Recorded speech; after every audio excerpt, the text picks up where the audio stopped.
슈퍼세트카를 보면 유선형보다 실제 직선형이 공기 저항 계수가 더 낮았다.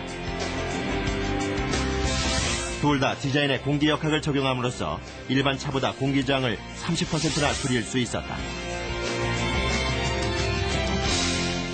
공기 역학을 고려하되 그것이 이제 목적이 아니라 수단이 되는 거죠. 감성적으로 새로운 형태를 제시하면서도 자동차라는 어떤 도구가 그 주행이라는 기능을 수행할 때 가장 효율적으로 할 수 있도록 상호 보완적인 역할을 하는 거죠. 감성과 효율과 만나게 해주는 게 바로 이제 공기 역학이라고 할 수 있겠죠.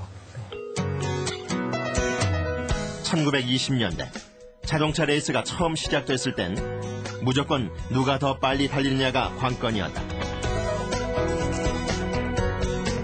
그때까지 공기 역학 개념은 없었다.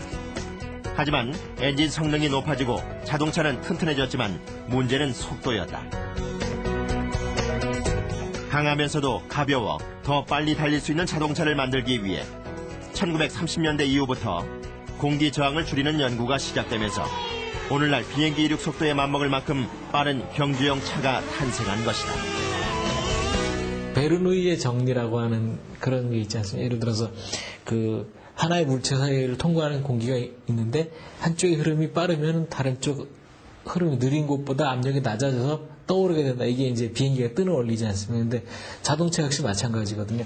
차체 아래쪽은 물론 복잡한 형상을 하고 있지만 전체적으로는 평평하고 차 위쪽은 이렇게 굴곡이져 있는 형태이기 때문에 고속으로 주행하다 보면 떠오르게 되거든요. 근데 이제 그걸 막기 위해서 예를 들어 범퍼 아래쪽에 에어댐을 댄다든지 그건 이제 차체 아래쪽으로 흐르는 공기를 최대한 줄여서 압력 차이를 안 생기게 해서 안 뜨게 하는 거거든요. 그리고 또 차체 뒤쪽에 스포일러를 달아서 공기가 깨끗이 떨어진다든지 또는 아래 위에 흐름의 차이를 줄여주기 위한 그런 조치들이 이제 만들어지는 겁니다.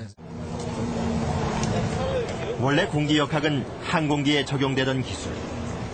날개와 공기의 압력 차이로 비행기가 뜨는 것은 베르누이의 정리를 이용한 것인데 경주용 차에도 이 원리가 적용된다. 압력 차이로 인해 떠오르는 차체를 안정되게 유지하기 위한 디자인과 각종 장치들. 덕분에 비행기 이륙 시와 맞먹는 스피드가 가능한 차가 탄생할 수 있었던 것이다.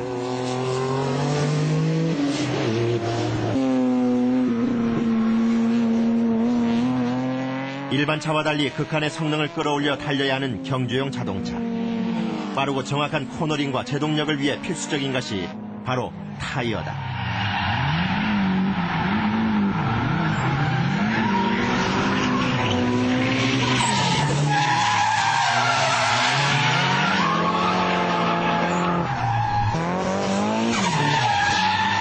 타이어는 경주용 차에서 엔진만큼 중요한데 자동차의 하중을 지지하고 충격을 완화시킬 뿐 아니라 또 한 가지 중요한 역할을 한다. 드라이버가 노면을 느끼는 거는 타이어에 전해지는 진동을 핸들을 통해서 모든 걸 느끼게 됩니다. 근데 예를 들어서 땅이 노면이 말랐다든지 젖었다든지 모래가 있다든지 아니면 뭐 조그만한 자갈이 있다든지 이런 부분을 타이어에서 드라이버의 손 감각으로 전해지게 됩니다. 이것은 경주용 차에 사용되는 타이어다. 보통 타이어와는 달리 무늬가 전혀 없는 타이어인데 무늬의 유무는 사용 환경에 따라 선택하게 된다. 타이어 같은 경우에는 경기의 승패를 좌우할 만큼 굉장히 중요한 부분을 차지하고 있습니다. 뭐 예를 들어서 젖은 노면인데 이제 슬릭 타이어라고 하는 홈이 안 파인 타이어를 쓰게 된다면은 바닥과의 마찰력이 급격하게 떨어져서 차가 스핀을 하거나 조향성을 잃어버리거나 뭐 그래서 경기에서 미타이어 할 수도 있는 그런 경우가 생기고요. 반대로 마른 노면인데 홈이 많이 파이는 레인 타이어를 쓴다고 하면 접지력이 슬릭 타이어에 비해서 떨어지기 때문에 다른 차보다도 더 빠른 코너링을 할 수 없게 되는 거죠.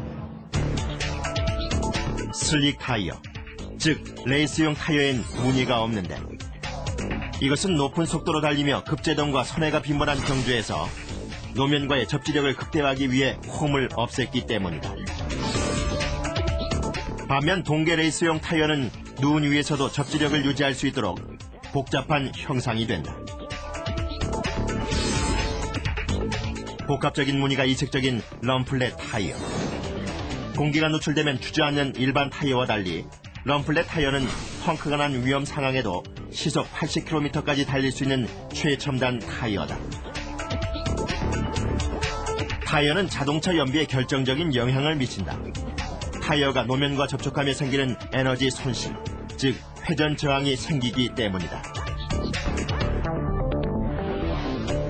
차량의 연비를 결정짓는 건 세 가지가 있는데, 첫째 공기의 저항에 의한 게 한 65%, 그 다음에 차량의 어떤 트랜스미션이라든가 이런 부분에 의한 게 한 15%, 그리고 타이어가 한 20% 정도의 영향을 미치고 있습니다. 회전 저항을 줄여 연비를 높이고 안전성을 더하기 위해 새로운 재질과 형상을 개발함으로써 타이어 역시 자동차의 진화에 한몫하고 있다. 날로 치솟는 연료 가격뿐 아니라 심각해지는 환경오염과 지구온난화 역시 자동차 성능의 기준을 새롭게 바꾸고 있다. 자동차의 배기가스가 대기오염의 80%를 차지할 만큼 환경과 자동차는 그동안 반대편에 서 있었다. 깨끗한 차를 원하는 사회적 요구와 고유가 시대에 대비한 자동차. 바로 친환경 자동차, 그린카다. 적은 연료를 쓰지만 더 빨리, 더 오래 달리며 배기가스는 줄이는 것. 세계적인 그린카의 주례는 자동차 진화에 있어 선택이 아닌 필수였다. 국가별로 권역별로 그린카에 대한 비전이 조금씩 다릅니다.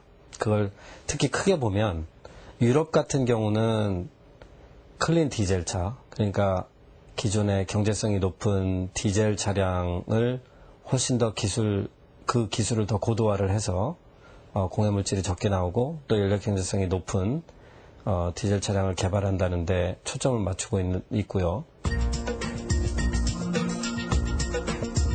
디젤 엔진은 가솔린 엔진과 연소 방식이 전혀 다르다. 먼저 공기를 넣은 후 연료를 공급하는데 이때 공기가 압축되며 발생